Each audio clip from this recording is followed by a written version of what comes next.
Having a streamlined procurement process and a clear procurement strategy is essential to ensure your organization is able to meet its business goals, ranging from profitability to sustainability and more. This is Smart Consulting Sourcing, the only podcast about consulting procurement or how to buy consulting services. You'll get tips on how to use consulting, buy consulting, and managing the consulting. Tips and tricks from the pros. Let's do this. This is Smart Consulting Sourcing. And now your host, Ellen Lafitte.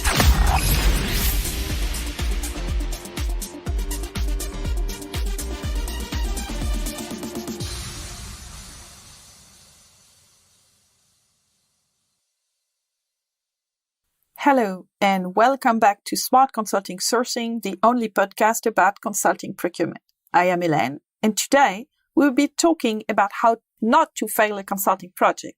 But before that, let me give you a recap of last week's podcast. I talked about how to negotiate at the last moment on consulting projects. Be sure to have an NDA ready before you head further into the negotiation process. The key cost drivers for any consulting project are the scope, the cost, and the discount. But in order to get the most of the negotiation, you'll need to use some matrix on your own. Seek help from the BATNA and ZOPA. However, this week, I want to talk about how to fail on a consulting project surely. What is the secret of a fail-safe consulting project? And for that, you need to know how you can ruin your project. Let's learn in a fun way. This podcast is all about politely making people realize what they did wrong by deliberately speaking of wrong turns and bad decisions. We got a term for that in French, la démonstration par l'absurde, which means literally demonstrate by the absurd. Be vague and unrealistic about everything, goals, expectations, RFPs and all. So let's get started. The first step is during your consulting project is to make sure that your needs are clear. Consultants brag they are the best and brightest professionals. Let's put them to the test. Setting unrealistic expectations is the cornerstone of a failed consulting project. If you're really sneaky, define objectives that look realistic but are not in reality. The consultants won't be able to deliver, but they will blame themselves. That's always better than blaming yourself, right?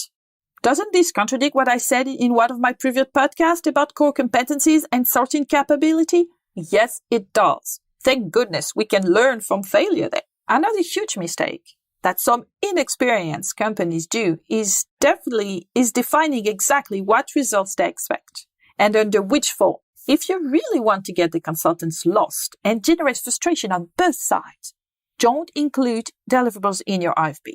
And if you're really a gambler, don't include them in the contract either. Remember, expectations are everything. If you don't know what the consulting firm is doing on your behalf, how will they? If you give them a vision of where to go or deliverables that make sense for your company, then consulting project success will be assured. Keep stakeholders at bay and don't bother about project goals. One more great way to make sure the consulting project is going nowhere is to make sure the main stakeholders are not identified or involved. The worst that could happen is for you to build a consensus over the objectives of the project and to have the main stakeholders embrace the project. Think to not inform your teams about the purpose of the project and how it will unfold. Worst case scenario, you will probably be able to delay the project. Forget about long process of consulting sourcing and hire just any firm. Save your energy. You surely would not want to work with the right consultants as well. The consulting project is doomed to success if you are working with consultants that have the right skills and experience. They will probably help you to solve your needs the right way. Or worse, deliver them on time. And this happens quite often, sadly. Don't listen to the naysayers that tell you to assess the fit with a consultant before hiring them. You can choose the consulting firm with the best name or the fanciest office.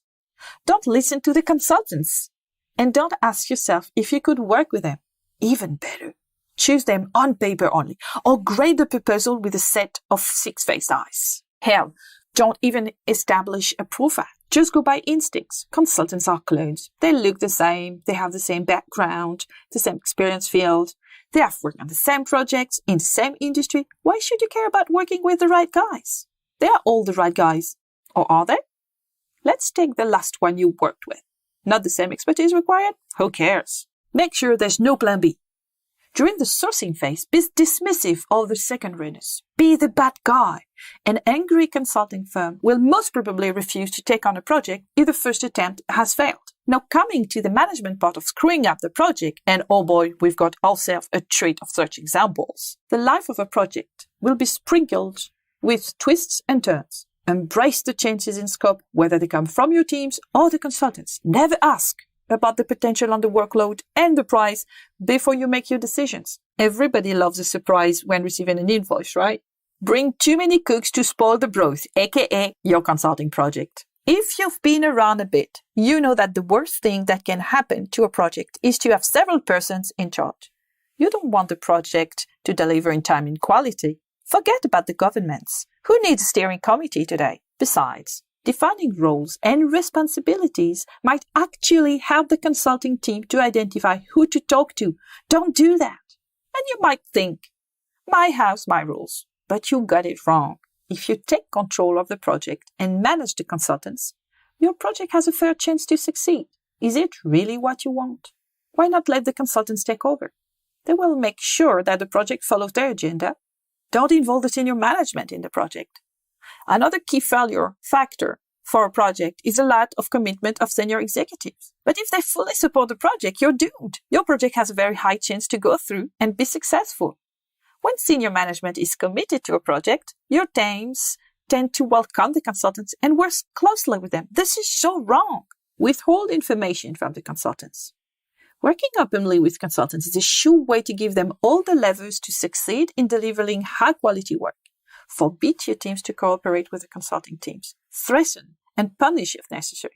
You cannot afford to give the consultant the information they need to achieve their goals. To achieve your goals. The last thing you want when consulting firms are working with management teams is an open dialogue about their needs and direction. No one likes surprises in consulting projects.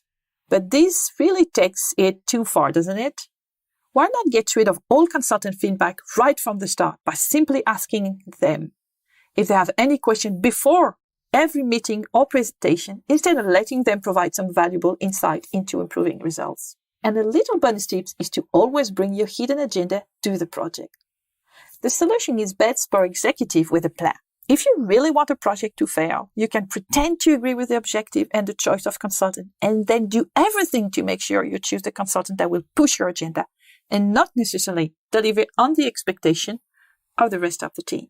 Well, you get it. Don't do any of these things. When it comes to finding a consulting firm, you really need to know what your needs are. Are you looking for help with developing strategies or executing them? Do you want someone that can provide hands-on assistance as well as handle the day-to-day management of your project? If so, make sure you find a consultant who has experience in those areas and is qualified for the type of work required. It's also important to manage your project from day one by establishing clear expectations and deadlines. This will save both time and money, which often leads to more success. And that marks the end of our podcast, folks. Next week, I want to talk about internal consulting, so stay tuned. Till then, stay safe and happy sourcing. If you have other questions about how to generate more value when working with consultants, remember you can contact me directly on LinkedIn and by email because I'm always game for a chat. Bye and see you next week. Au revoir. You've been listening to Smart Consulting Sourcing, the only podcast about consulting procurement and how to buy consulting services. Pro tips on how to use consulting, buy consulting, and manage it. We hope you enjoyed the show, and we hope you've gotten some useful and practical information. We'll be back soon, but in the meantime, hit the website at consultingquest.com. Check out the blog at consulting.wiki and find the ebook Smart Consulting Sourcing, a step-by-step guide to getting the best ROI from your consulting, available on Amazon and other online sellers. Find us on LinkedIn, Twitter, and YouTube. For questions and comments, send an email to ellen.lafitte@consultingquest.com. See you next time.